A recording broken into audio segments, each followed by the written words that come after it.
నమస్తే, నేను సిరి. నిన్న నుంచి ఒకటే హాట్ టాపిక్ నడుస్తుంది, జీవి రెడ్డి గారి రాజీనామా. అయితే ఇక్కడ కొంతమంది తన రాజీనామాని అంటే జీవి రెడ్డి గారికి సపోర్ట్ చేస్తున్నారు, ఇంకొంతమంది మాత్రం జీవి రెడ్డి గారి రాజీనామాని వ్యతిరేకిస్తున్నారు. ఎందుకు ఇలా చేశారు, అలా చేయకుండా ఉండాల్సిందని చెప్పేసి కొంతమంది మాట్లాడుతున్నారు. అసలు ఏం జరుగుతుంది ఇప్పుడు అనే అంశాన్ని మనకు వివరించడానికి మనతో పాటు ఉన్నారు Janasena official spokes person Srinivas గారు. నమస్కారం సార్. ఇప్పుడు చూస్తుంటే నిన్న నుంచి జీవి రెడ్డి గారి రాజీనామా ఈ టాపిక్ గురించి అయితే చాలా మాట్లాడడం జరుగుతుంది, చాలా చర్చలు అయితే జరుగుతున్నాయి.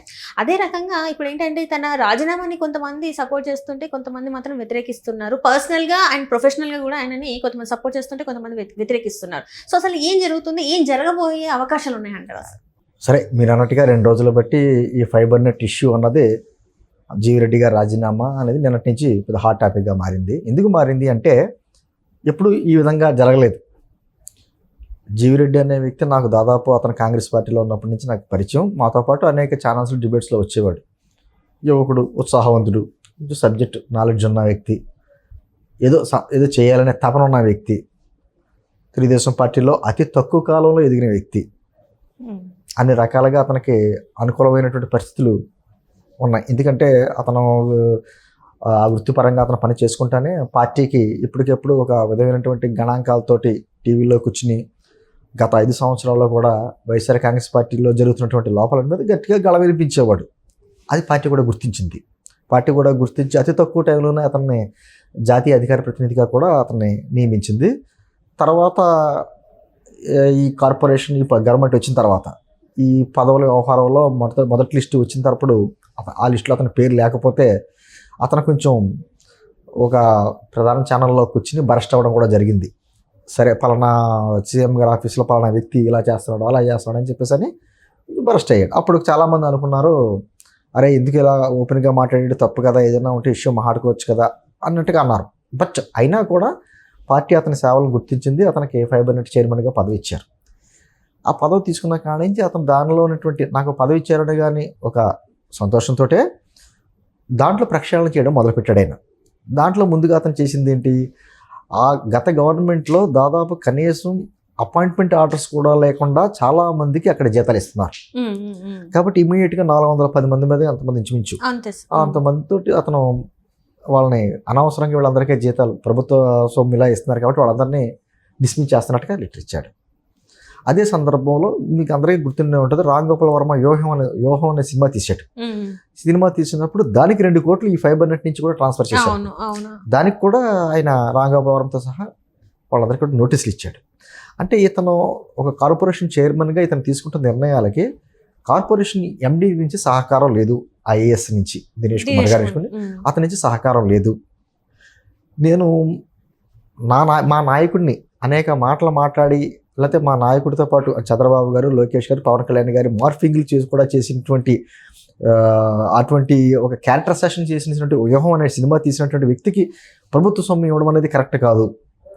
అదే సందర్భంలో అనేక మందిని గత పాలకులకు సంబంధించి అనేక మందిని కూర్చోబెట్టి వాళ్ళకి అపాయింట్మెంట్ లేకుండా డబ్బులు ఇవ్వడం కరెక్ట్ కాదు అని అతను ఒక చర్యలు అయితే తీసుకున్నాడు. ఆ తీసుకున్న చర్యలకి ఎండి గారి సహకారం లేకపోవడంతో పాటు నిర్ణయం తీసుకున్న తర్వాత 2 నెలల తర్వాత కూడా వాళ్ళకి ఇంకా జీతాలు ఇవ్వడానికి ఇంటెంట్ పెట్టడంతో ఆయన కొంచెం బరస్ట్ అయ్యాడు. ఆయన సరే బయటకు వచ్చి కొంచెం ప్రెస్ మీట్లు అయి పెట్టడం, ఎప్పుడైతే అతను దినేష్ కుమార్ గారి మీద రాజద్రోహం అనే మాట మాట్లాడాడో అది ఏమైందంటే కొంచెం ఐఏఎస్ వర్గాల్లో చర్చనీయాంశమైంది. ఇక్కడ సమస్య ఏంటంటే అతను చేసిన పని మంచి పనే, ఏదో ప్రక్షాళన చేయాలనే ఉద్దేశం మంచిది. కాకపోతే అందరూ క్వశ్చన్ మార్క్ ఏంటంటే అతనికి ఫుల్ యాక్సెస్ ఉంది. ఎవరికి, చంద్రబాబు గారి దగ్గర కావచ్చు, లోకేష్ గారి దగ్గర కావచ్చు, ఆయనకి యాక్సెస్ ఉంది. మినిస్టర్ గారితో యాక్సెస్ ఉంది. ఆయన ఇంటర్నల్గా కూర్చుని నేను నిర్ణయం తీసుకున్నా కూడా మీరు నాకు బాధ్యత చెప్పారు, నేను అక్కడ జరుగుతున్న దాని మీద తప్పుడు విషయాలు జరుగుతున్నాయి కాబట్టి దాని మీద నిర్ణయం తీసుకున్నా కూడా దాని నిర్ణయానికి ఈ ఐఏఎస్ అధికారి ఎండి గారు సహకరించట్లేదు అనేది ఇంటర్నల్గా డిస్కషన్ చేసుకుంటే బాగుండేది. అంతే తప్ప డిస్కషన్ చేయకుండా అతనికి యాక్సెస్ ఉండి కూడా బయటకు వచ్చి ఎప్పుడైతే ప్రెస్ మీట్ పెట్టాడో అది ఒక రకమైన రాంగ్ సిగ్నల్ వెళ్తుంది. నేను ఏమంటున్నానంటే సరే, సమస్యలు అనేక ఉన్నాయి. అధికారులకి ఇప్పటికే కూడా గత ప్రభుత్వ తాలూకు మొత్తం వదలలేదు. ఈ మధ్యకాలంలోనే ఋషికొండ కాంట్రాక్ట్కి సంబంధించి అతను వేరే పనులు చేసినందుకు అతనికి 65 కోట్లు ఎంతో రిలీజ్ చేశారు. దానికి ఆర్థిక శాఖ మంత్రిగా పయ్యావుల కేశవ్ గారు కూడా ఎలా రిలీజ్ చేశారని చెప్పేసి ఎవరైనా అడిగారు.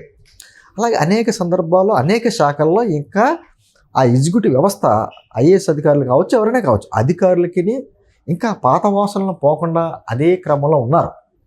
అలాగని చెప్పి అందరూ రాజీనామాలు చేస్తే ఎలాగా? ఆ విధంగా ఆలోచించుకుంటే ముఖ్యమంత్రి గారు కూడా రాజీనామా చేసేయాలి. ఇంకా అధికారులు మాట్లాడట్లేదని చెప్పేసి అని. అది రాజీనామా సమస్యలకు పరిష్కారం కాదు కదా. అంటే ఇక్కడ చంద్రబాబు నాయుడు గారు పిలిచి మాట్లాడిన తర్వాత ఇప్పుడు నిన్న అయిపోయిన తర్వాత ఆ ప్రెస్ మీట్ అన్ని అయిపోయిన తర్వాత ఎందుకు ప్రెస్ మీట్ పెట్టవలసి వచ్చిందని కూర్చోబెట్టి ఎవరైనా అడిగారు చెప్పొచ్చు. అంటే అది జరగక ముందు దానికన్నా ముందే పిలిచి మాట్లాడిన తర్వాత అది అవమానంగా ఫీల్ అయ్యి తను రాజీనామా చేసి రాజీనామా గురించి మాట్లాడట్లా. ఆయన పెట్టిన ప్రెస్ మీట్ ఏదైతే పెట్టి ఐఏఎస్ అధికారిని రాజద్రోహం చేశారు అనేటువంటి మాట మాట్లాడక ముందు కలిసి ఉండుంటే ఇలా ఉంది ఇష్యూ. జనార్దన్ రెడ్డి గారి దగ్గర, మినిస్టర్ గారి దగ్గర కావచ్చు, లోకేష్ గారి దగ్గర కావచ్చు, సీఎం గారి దగ్గరకు వచ్చి ఇలా ఇటువంటి నిర్ణయాలను తీసుకున్నా కూడా సపోర్ట్ చేయట్లేదు, మళ్ళీ ఆ వ్యక్తులకి జీతాలు ఇస్తున్నారు, ₹1 ఆదాయం లేదు ఫైబర్ నెట్లో, 8 నెలల నుంచి నేను చూస్తున్నాను, ఒక్క కనెక్షన్ కూడా ఇవ్వలేదు, ఈ వీటిలన్నిటికీ సమాధానం చెప్పకపోగా ఇంకా కూడా మన ప్రభుత్వ ధనం వృధా చేస్తున్నాడు ఐఏఎస్, అతను సహకరించట్లేదని చెప్పుంటుంటే ఇంటర్నల్గా డిస్కషన్ జరగాలి. ఇది అప్పుడు ఏం చెప్పేవారు? ఇప్పుడు లోకేష్ గారు కావచ్చు, మినిస్టర్ గారు కావచ్చు, లేకపోతే సీఎం గారు కావచ్చు, ఓహో సరే అయితే దీనికి ఈ మార్గం ఉంది, ఇలా చేయి, లేకపోతే ఇలా చేయి, లేకపోతే ఐఏఎస్ అధికారిని పిలిపించి చీఫ్ సెక్రటరీని పిలిపించి వాళ్ళందరినీ కూర్చోబెట్టి అయితే మాట్లాడించడం, ఏదో ఒక సమస్యకి పరిష్కారం దొరుకుద్ది. ఏంటంటే సమస్య పరిష్కారం చూసుకోవాలి తప్ప ఇలా రోడ్డు ఎక్కడం అయితే ఎప్పుడైతే ఉందో అది ఏమవుతుందంటే సరే ఆటోమేటిక్గా నువ్వు చేసిన మంచి పని అయినా కూడా అవతల వ్యక్తులకి మనం ఆయుధం కింద మారిపోతాం. వాళ్ళు ఏమంటారంటే ప్రభుత్వం మాట అధికారులు ఇంటలేదు అనేటువంటిది ఒక ఇండికేషన్ వెళ్తుంది. తర్వాత పార్టీలు కూడా ఇబ్బందే. ఇప్పుడు వారి పార్టీకి, తెలుగుదేశం పార్టీ కూడా ఇబ్బందే. తెలుగుదేశం పార్టీలో కూడా 2 వర్గాల కింద ఆలోచిస్తాయి. ఒక వర్గం ఏమో ఎందుకు బయటపడాలి, చెప్పుకోవాలి కదా అనేటువంటి ఒక వర్గం ఉంటుంది. ఒక వర్గం ఏముంటుందంటే మా నాయకుడు ఎప్పుడు అధికారులను పట్టించుకుంటాడు కానీ కార్యకర్తలను పట్టించుకోడు, నాయకులను పట్టించుకోడు, చంద్రబాబు గారు ఎప్పుడూ ఇంతే అనేటువంటి వాదన. అంటే ఆల్రెడీ వాదన వచ్చింది సార్. ఎందుకంటే చంద్రబాబు నాయుడు గారు ఐఏఎస్ ఆఫీసర్స్ని బాగా నమ్ముతారు, అందుకే ఇట్లాంటిది జరుగుతుంది. అంటే సరి అలా కాదు, వ్యవస్థలో లోపాలు ఉన్నాయి, వ్యవస్థలో లోపాలని సరి చేసుకుంటే వెళ్ళాలి తప్ప వ్యవస్థను పూర్తిగా మార్చలేరు. ఈరోజు దినేష్ కుమార్ని ఆ పదవుల నుంచి పక్కకు పెట్టి జిఐడికి ఆపి చెప్పారు. సరే ఇవాళ కాకపోతే రేపైనా అతనికి వేరే పదవో ఏదో ఇస్తారు ఎవరా? అంతేగాని అతని మనస్తత్వాన్ని మార్చేయలేరు కదా.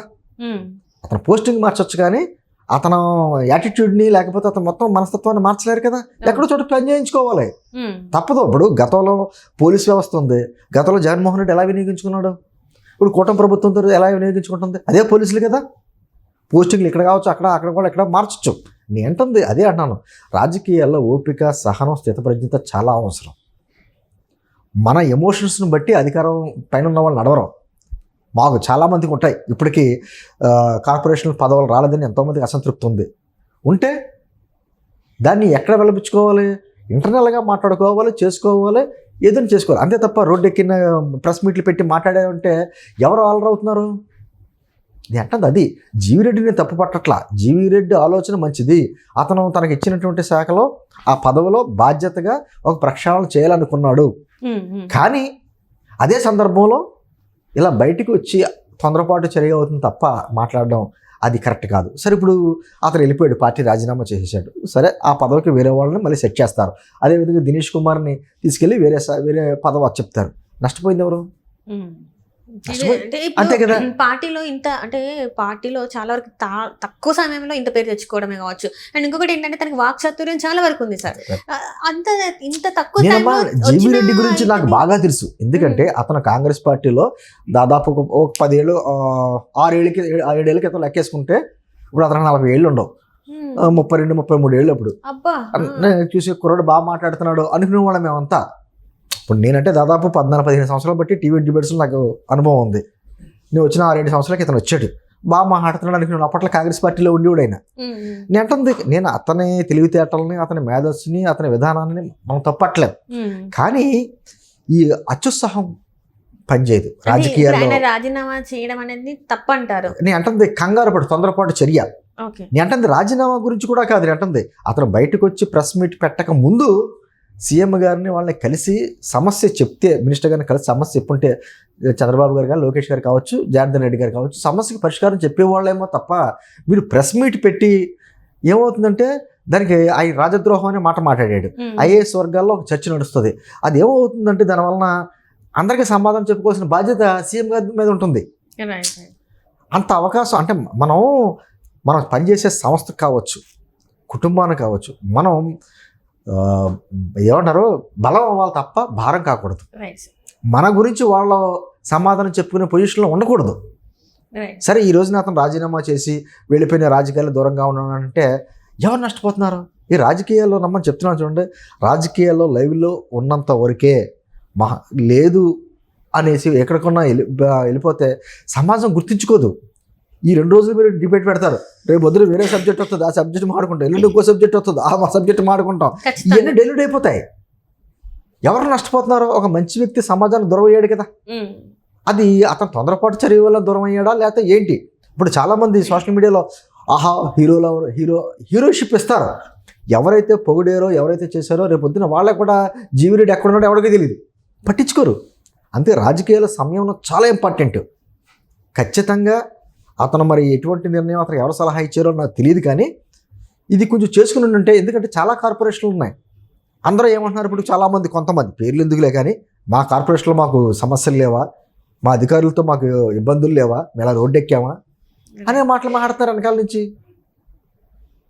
అంతే నేను అంటుంది. ఖచ్చితంగా రాజకీయాలు అంటే జీవీరెడ్డా లేకపోతే ఇంకోట అన్నది ఆ సెకండరీ.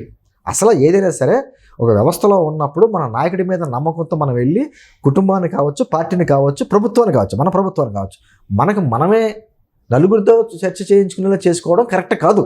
ఏదైనా ఉన్నా ఇంట్లోనే చూసుకోవాలి, దాన్ని అల్లరి చేసుకుని బయట వాళ్ళలోకి ఇవ్వకూడదు. అది నేను చెప్పేది. Right sir, right. Thank you so much sir.